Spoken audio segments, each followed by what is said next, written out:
А перед началом этого ролика небольшая просьба к нашим зрителям подписаться на канал, поставить лайк. Ваша поддержка очень сильно помогает каналу развиваться и дает нам мотивацию каждый день выпускать ролики для вас с ответами на посягательство на нашу историю.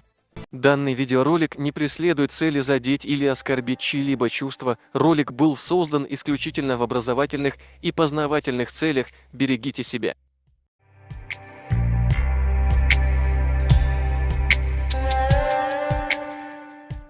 Почему такая реакция от ингушей, когда Курбанов сказал: из-за двух чеченских войн ингуши получили свою республику?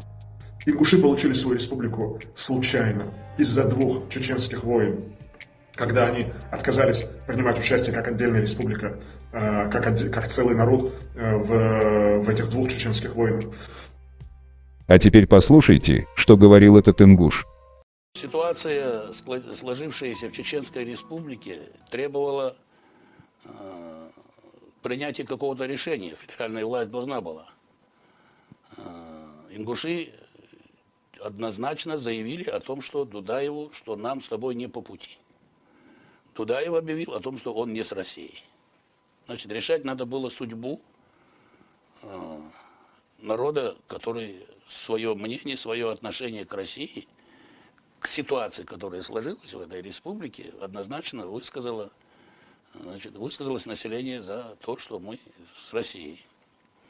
Но ни у кого страстного желания легко и просто образовать республику для ингушей не было.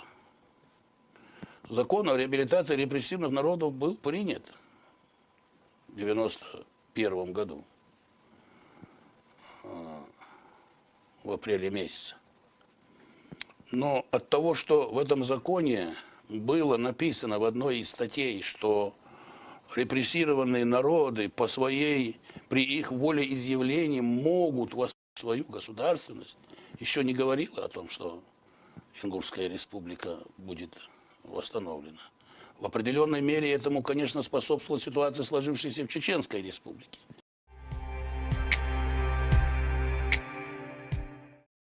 У нас возник вопрос: какого числа вы призовете Исукастоеву на шариатский суд? Ведь он сказал то же самое, что и Руслан Курбанов еще тогда, задолго до Курбанова. Мы ждем.